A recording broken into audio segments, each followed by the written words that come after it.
방황한다고 길을 잃은 것은 아니다. 모든 여행에는 자신도 모르는 비밀스러운 목적지가 있다. 그 많은 우회로와 막다른 길과 무너뜨린 과거들이 없었다면 지금의 나는 없었을 것이다.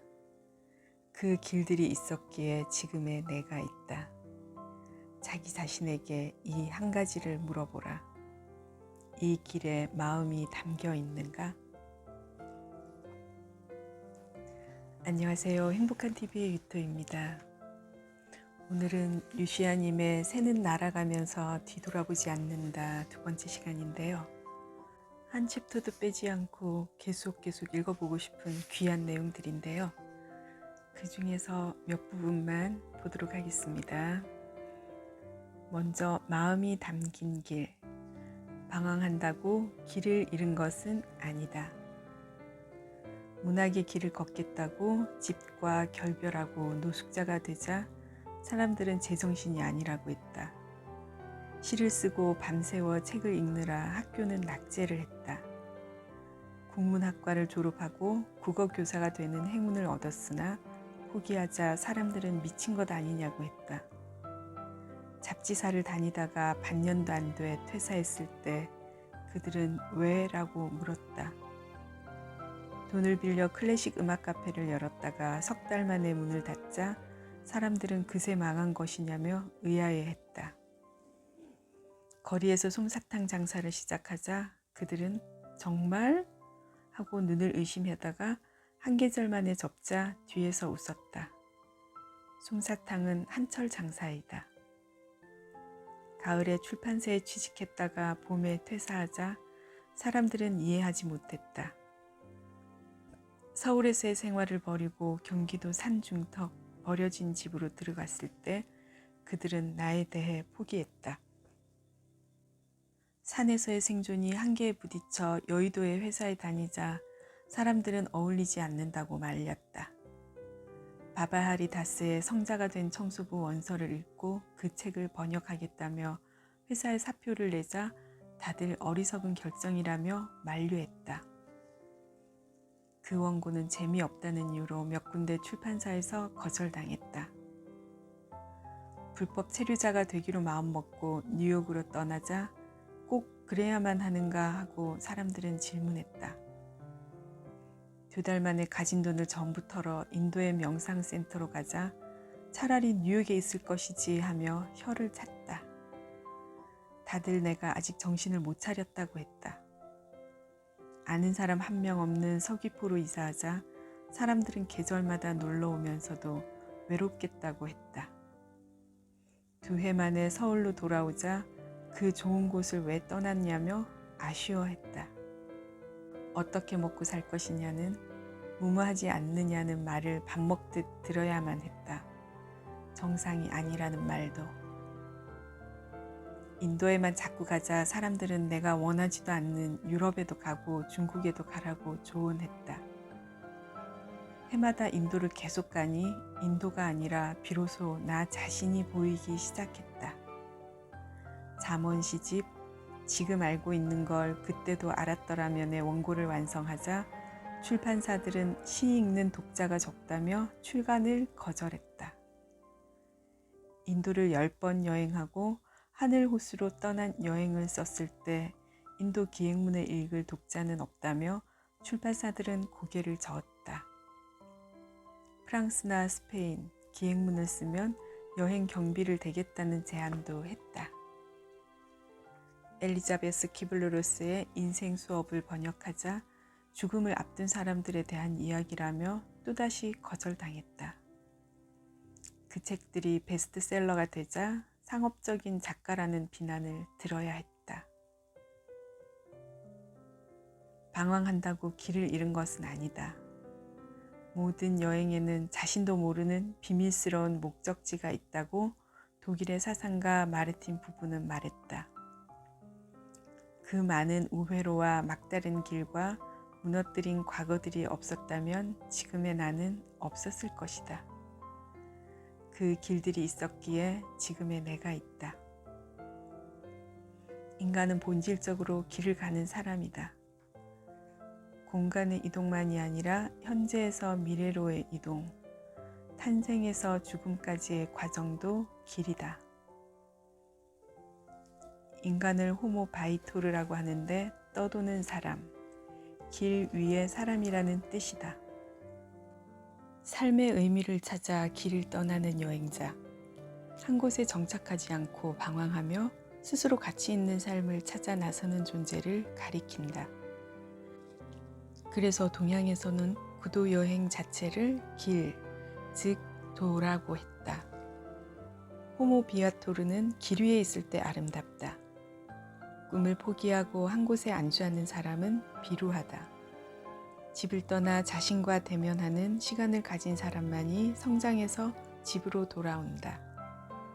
우리는 항상 선택 앞에 놓인다. 한 가지 길의 선택은 가지 않은 많은 길의 포기를 의미한다. 그렇다면 자신이 걷고 있는 길이 좋은 길이라는 것을 어떻게 아는가? 약초를 연구하기 위해 찾아온 UCL의 인류학과 전공자 카를로스 카스타네다에게 야키족 인디언 돈 후앙은 말한다. 그 어떤 길도 수많은 길 중 하나에 불과하다.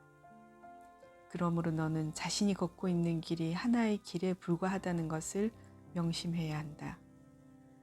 그리고 그 길을 걷다가 그것을 따를 수 없다고 느끼면 어떤 상황이든 그 길에 머물지 말아야 한다. 마음이 그렇게 하라고 한다면 그 길을 버리는 것은 너 자신에게나 다른 이에게나 전혀 무례한 일이 아니다. 스스로에게 이 한 가지를 물어보라. 이 길에 마음이 담겨 있는가? 마음이 담겨 있다면 그 길은 좋은 길이고 그렇지 않다면 그 길은 무의미한 길이다. 마음이 담긴 길을 걷는다면 그 길은 즐거운 여행이 되어 너는 그 길과 하나가 될 것이다. 마음이 담겨 있지 않은 길을 걷는다면 그 길은 너로 하여금 삶을 저주하게 만들 것이다. 한 길은 너를 강하게 만들고 다른 한 길은 너를 약하게 만든다. 죽는 날까지 자신이 가야 할 길을 선택하는 것이 삶이다. 따라서 자신이 걸어가는 길에 확신을 가져야 한다. 그 길에 기쁨과 설렘이 있어야 한다. 그리고 세상 사람들과 자신의 다름을 담담히 받아들일 수 있어야 한다. 길의 어원이 길들이다임을 기억하고 스스로 길을 들여 자신의 길을 만들어 가야 한다. 익숙한 것과 결별하고 내가 옳다고 느끼는 길을 정답으로 만들어가는 것이 나의 인생이다. 다수가 선택하는 길을 벗어난다고 해서 낙오되는 것은 아니다. 보편적이라는 기준이 오류를 면제해주는 것은 아니다. 마음이 담긴 길을 걸으려면 편견의 반대편에 설 수 있어야 한다. 모두에게 사랑받고 모든 사람이 당신의 여행을 이해하리라 기대하지 말아야 한다. 당신의 길이지 그 사람들의 길이 아니기 때문이다. 남의 답이 아니라 자신의 답을 찾는 것이 호모 비아토르이다. 마음이 담긴 길을 걷는 사람은 행복을 추구하는 것이 아니라 행복과 나란히 걷는다. 행복은 목적지가 아니라 여정에서 발견되는 것이기 때문이다. 행복의 뒤를 쫓는다는 것은 아직 마음이 담긴 길을 걷지 않고 있다는 것이다. 당신이 누구이든 어디에 있든 가고 싶은 길을 가라. 그것이 마음이 담긴 길이라면 마음이 담긴 길을 갈 때 자아가 빛난다. 인생을 놀이처럼. 한 서양인이 동남아시아에 여행을 갔다가 삭발을 하고 수행자가 되었다. 그는 숲속 절에서 생활하며 다른 수행자들과 함께 소형 트럭을 타고 시골길을 이동하곤 했다. 고참 수행자는 트럭 조수석에 앉고 신참인 그는 현지인 수행자들과 함께 징칸의 기다란 나무 의자에 앉았다. 도로는 대부분 비포장이었으며 그곳에 움푹 팬 웅덩이들이 많았다. 운전사가 사정없이 차를 몰았기 때문에 트럭 바퀴가 웅덩이에 걸려 덜컹거릴 때마다 짐칸에 탄 사람들은 위로 솟구치며 지붕을 가로지른 쇠막대에 머리를 세게 부딪히곤 했다. 키가 큰 이 서양인 수행자도 무수히 정수리를 찧어야만 했다. 머리를 부딪힐 때마다 그는 욕설을 내뱉었다. 물론 현지인들은 알아들을 수 없게 영어로. 삭발을 했기 때문에 충격 완화 장치가 없어서 더욱 아팠다. 그는 매번 맨머리를 문지르며 욕을 해댔다. 그럴수록 기분이 더 나빠졌다. 그런데 현지인 수행자들은 머리를 부딪힐 때면 서로를 바라보며 웃음을 터뜨리는 것이었다. 서양인 수행자는 이해할 수가 없었다. 쇠막대에 머리를 그토록 세게 부딪혔는데 어떻게 깔깔거리며 웃을 수 있단 말인가? 아마도 이 사람들은 어렸을 때부터 머리를 너무 많이 부딪혀서 뇌에 손상을 입은 모양이라고 그는 고개를 저었다. 하지만 그들이 머리를 부딪히고도 별로 아파하지 않았기 때문에 서양인 수행자는 자신도 한번 그렇게 해봐야겠다는 생각이 들었다. 그래서 다음번에 머리를 부딪혔을 때 그는 현지인 수행자들과 함께 소리내어 웃었다. 그러자 놀라운 사실을 발견했다. 웃으니까 훨씬 덜 아팠다. 욕설을 내뱉고 화를 낼 때보다 통증이 눈에 띄게 줄었다. 이 일화를 읽고 나도 그렇게 해보기로 했다. 인도와 네팔에서 자주 이용하는 교통수단이 바퀴 셋 달린 오토릭샤인데 방수천 쉬운 천장이 낮고 쇠막대들이 가로질러 있어서 도로 사정이 좋지 않은 곳에서는 난폭 운전 탓에 머리를 부딪히기 일쑤이다. 여행자들은 누구나 경험하는 일인데 나는 키가 커서 더 자주 부딪혔다. 어떤 때는 너무 아파서 영혼이 육체를 이탈할 것만 같았다. 그런데 그럴 때마다 큰 소리로 웃자 정말로 통증이 한결 줄었다. 그리고 한 가지 더 중요한 점이 있었다. 웃으니까 아픔이 더 빨리 잊혀졌다. 마음에 품고 다니며 곱씹지 않게 되었다. 웃고 잊어버릴 수 있었다. 옷이 올랐을 때 긁으면 가려움이 해소되기는커녕 온나무의 독이 더 퍼진다. 전에는 운전사에게 조심하라고 소리를 지르고 화를 냈었다. 그런데 머리를 찧을 때마다 내가 웃음을 터뜨리자 릭샤 운전사도 웃고 함께 탄 사람들도 웃었다. 그렇게 모두가 웃자 통증이 그다지 크게 느껴지지 않았다. 또 한 가지 중요한 것이 있었다. 사실 운전사는 가난하고 부양할 가족도 많았으며 릭샤도 자기 소유가 아니었다. 만약 내가 화를 내면 그 릭샤 운전사는 집에 가서 자신의 아내나 아이들에게 화를 낼 것이다. 그러면 그 아내와 아이들도 무의식적으로 더 자주 화를 내게 될 것이고 세상에는 그렇게 화의 물결이 번져나갈 것이다. 그리고 그 물결은 다시 나에게 파급될 것이다. 그러나 내가 크게 웃으면 릭샤 운전사도 가족들에게 더 자주 웃을 것이다. 가난한 처지에도 웃음을 잃지 않을 것이다. 그 웃음의 동심원은 물가에 서 있는 나의 입가까지 번질 것이다. 내가 웃으면 나와 관계없는 내가 모르는 세상의 다른 장소에서도 웃는 사람이 많아진다. 나비 효과는 나의 행위가 멀리 있는 타인에게 영향을 미칠 뿐 아니라 다시 나 자신에게로 돌아온다는 의미이다. 웃음이 통증을 완화시킨다는 것은 과학적으로 입증된 사실이다. 영국 BBC 방송에서는 자신이 불행하다고 생각하는 사람들을 모아 즐거운 일이 없어도 집에서 거울을 보며 웃게 했다. 그렇게 6개월 동안 실험하면서 그들의 생활을 추적했는데 참가자들의 행복지수가 눈에 띄게 높아진 것을 발견했다. 웃지 않으면 어떻게 하겠는가? 부딪히고 아플 때마다 울어야 하는가? 슬픈 일을 겪고 억울하게 비난받을 때마다 분노해야 하는가? 그렇게 한다고 달라지는 것이 무엇인가? 백단향 나무로만 된 숲은 없다는 인도 속담이 있다. 백단향은 최고의 향나무이다. 그런 나무만 있는 숲은 존재하지 않는다는 것이다. 상처 입지 않는 영혼은 없다. 신은 자신의 피조물들에 대해 웃지 않는다고 한다. 피조물들과 함께 웃는다는 것이다. 내가 좋아하는 이야기가 있다. 유대교 신비주의 종파인 하디시즘의 현인들이 전하는 바에 따르면 사람이 죽으면 이 세상에 살면서 만났던 사람들과 언젠가는 다시 전부 한자리에 모인다는 것이다. 모두 죽어서 영혼 상태가 된 그들은 하늘의 풀밭 어딘가에 둥글게 원을 그리고 앉아 살면서 자신들에게 일어났던 일들을 회상한다. 그런데 이때 지난 일들에 대해 이야기를 하면서 모두가 배꼽을 잡고 웃는다고 한다.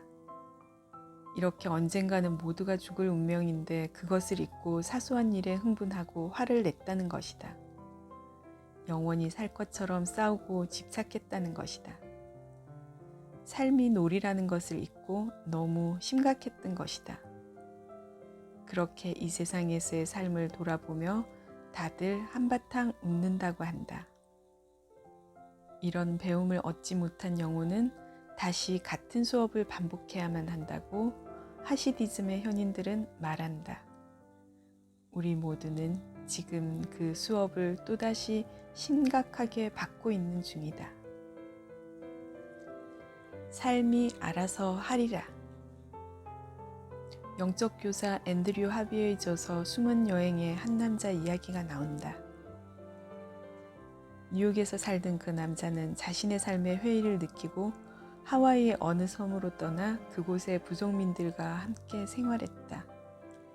대부분의 시간을 반나체로 지내는 자연인들이었다.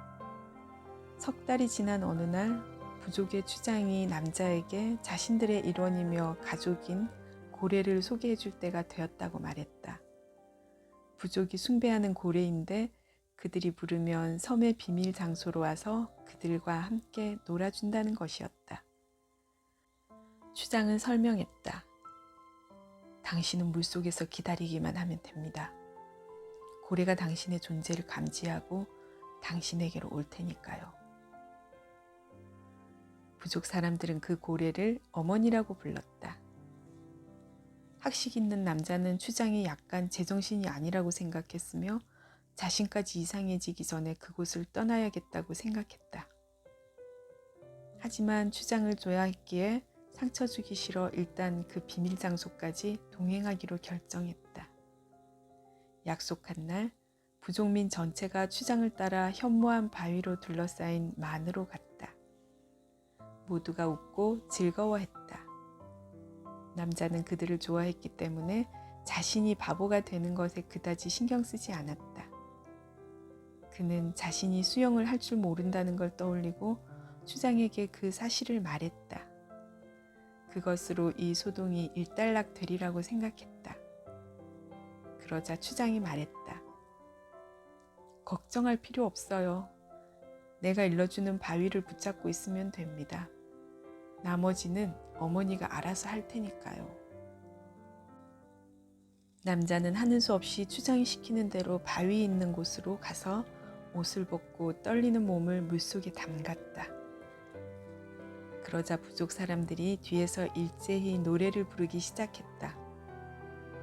그 순간 그의 삶에서 가장 놀라운 일이 일어났다. 다른 사람이 이야기했다면 전혀 믿지 않았을 일이. 500m쯤 떨어진 곳에서 그때까지 본 것 중에 가장 검은 고래가 수면 위로 떠올랐다. 반짝이는 흑단 같은 등이 태양 아래 모습을 드러냈다. 그 순간 그가 그때까지 현실이라고 믿었던 세계가 뒤집혔다. 그는 겁에 질렸으며 자신이 수영을 할 줄 모른다는 사실이 떠올라 작은 바위를 꼭 움켜잡았다. 하지만 남자는 느꼈다. 고래가 그의 공포를 느끼고 그에게 따뜻한 치유의 파도를, 순수한 기운을 보내주고 있다는 것을. 그것을 달리 표현할 길이 없었다. 어떤 언어로도 설명할 길이 없었다. 분명 고래는 그의 두려움을 느꼈으며 그가 헤엄칠 줄 모른다는 걸 알았고 그래서 사랑이라고밖에 부를 수 없는 파도를 연거푸 그에게 밀어보내고 있었다. 고요하고 강하며 인간 차원의 것이 아닌 거대한 사랑의 에너지였다. 그가 할 일은 그 에너지를 받아들이고 모든 일이 잘 될 것이라고 믿는 일이었다. 이윽고 고래가 움직이기 시작했다. 잠시 후에야 남자는 고래의 행동을 이해할 수 있었다. 고래는 그가 파도를 뒤집어 쓰거나 물에 빠지지 않도록 아주 천천히 수평으로 움직이면서 한 번에 몇 미터씩만 다가왔다. 마침내 고래가 남자의 바로 옆까지 왔다. 남자는 너무나 압도되어 어떻게 해야 할지 몰랐다. 그러자 추장이 바위 위로 와서 남자의 머리를 어루만지며 말했다. 어머니를 만져요. 어서요. 당신의 어머니를 만져보고 싶지 않아요? 남자는 떨리는 손을 뻗어 고래의 매끄럽고 까만 피부를 만졌다. 고래는 몸을 뒤집어서 배도 만질 수 있게 했다. 그가 마치 자신의 사랑스러운 아이인 것처럼. 그런 다음 고래는 물속으로 소리 없이 사라졌다. 고래가 너무도 조용히 떠나갔기 때문에 단지 시간 속에서만 헤어진 느낌이 들었다. 그가 고래를 만나고 고래가 그에게 마음을 연 그 차원에서는 시간도 없었고 헤어짐도 없었다. 그 차원에서 그들은 영원히 하나였다. 남자는 이제 두렵지 않았다. 경이로움이 두려움을 압도했다. 고래의 배가 손가락에 스치는 순간 지구의 사랑을 느꼈다. 그는 바위를 붙잡고 있던 손을 놓고 물속으로 헤엄쳐 들어갔다. 그리고 자신이 물에 떠 있을 수 있음을 알고 다시금 벅찬 전율과 환희를 느꼈다. 그는 어머니 고래를 다시는 만날 수 없었지만 자신이 언제나 사랑의 에너지에 둘러싸여 있음을 분명히 느낄 수 있었다. 그 후 그의 세계관이 달라졌다. 돌처럼 삶 속으로 가라앉을 것 같았던 두려움이 삶의 바다를 헤엄쳐 나갈 수 있다는 확신으로 바뀌었다. 그리고 나머지는 삶이 알아서 하리라는 것을 알았다. 바위를 움켜잡고 있는 두려움에 찬 손을 놓기만 하면 삶이 알아서 하리라는.